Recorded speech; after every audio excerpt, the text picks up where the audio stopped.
Bienvenue à l'Université de Strasbourg. Donc moi je m'appelle Léna, j'ai 22 ans et je suis étudiante en design et je me posais la question, est-ce que les femmes sont moins bien soignées que les hommes ? Merci de l'avoir posé, un podcast de l'Université de Strasbourg.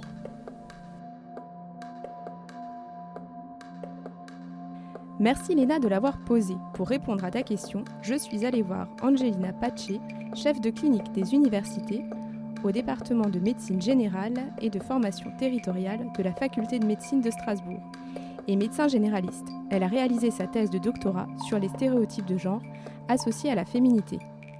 Bonjour Angelina. Bonjour Marion. Les femmes vivent environ 6 ans de plus que les hommes, mais en moins bonne santé. Pourquoi ce paradoxe ?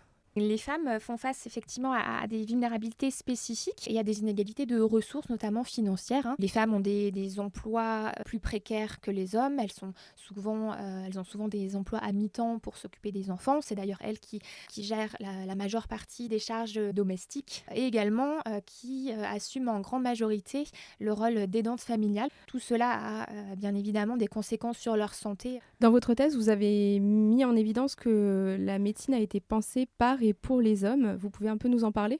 Oui, alors pour cela, il faut remonter assez loin dans l'histoire de la médecine, dès l'Antiquité, où finalement tous les savoirs médicaux ont été construits sur un modèle masculin androcentré, on pourrait même dire un point de vue blanc hétérocentré. De nos jours encore, dans notre apprentissage de la médecine, le corps masculin et les symptômes des maladies chez les hommes sont la norme et les femmes sont un petit peu l'exception. On peut prendre l'exemple des maladies cardiovasculaires où on connaît tous les symptômes de la crise cardiaque. Tout le monde connaît ces signes de douleur thoracique qui comprime la poitrine, qui peut irradier, aller dans la mâchoire, aller dans le bras. Mais les femmes, malheureusement, n'ont pas toujours ces symptômes-là. Elles peuvent avoir des symptômes qui sont plus sournois, comme de la fatigue, des nausées, des douleurs au niveau abdominal. Et ces symptômes sont moins bien connus à la fois des soignants et des soignantes, mais aussi des femmes elles-mêmes. Quand elles consultent aux urgences, elles peuvent avoir un retard de diagnostic ou pire encore, être réadressées à domicile quand le diagnostic est quand même fait. Des études montrent que les femmes bénéficient de moins de gestes thérapeutiques et notamment de gestes de revascularisation.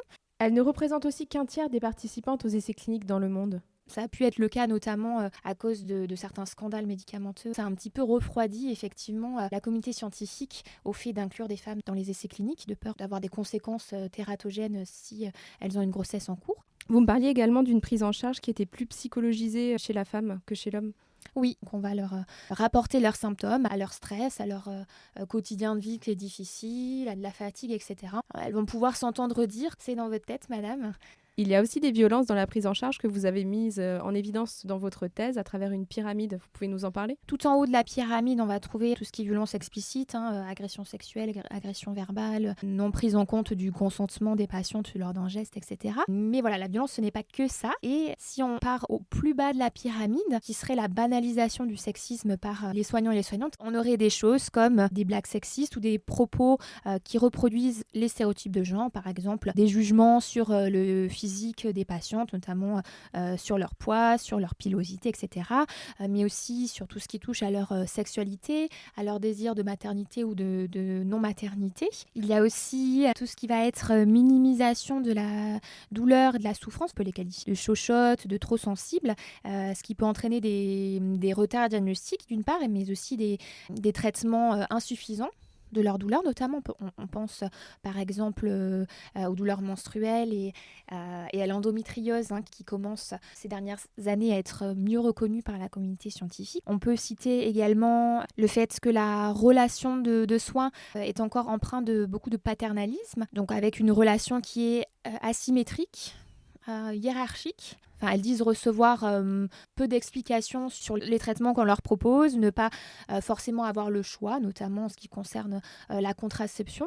Le consentement aussi, vous évoquiez ? Oui, le consentement lors des gestes, que ce soit des gestes effectivement qui touchent à l'intime, mais ce consentement est important dans toute la relation médicale.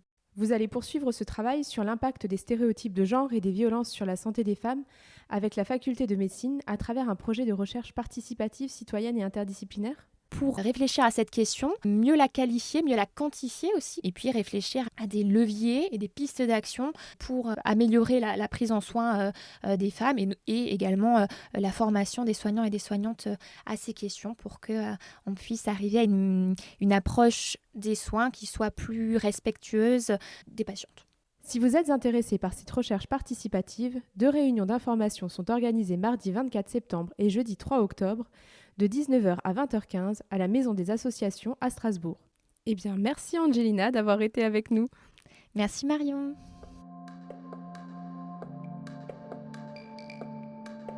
C'était Merci de l'avoir posé. Vous avez une question d'actualité ? Envoyez-la sur le compte Instagram de l'Université de Strasbourg.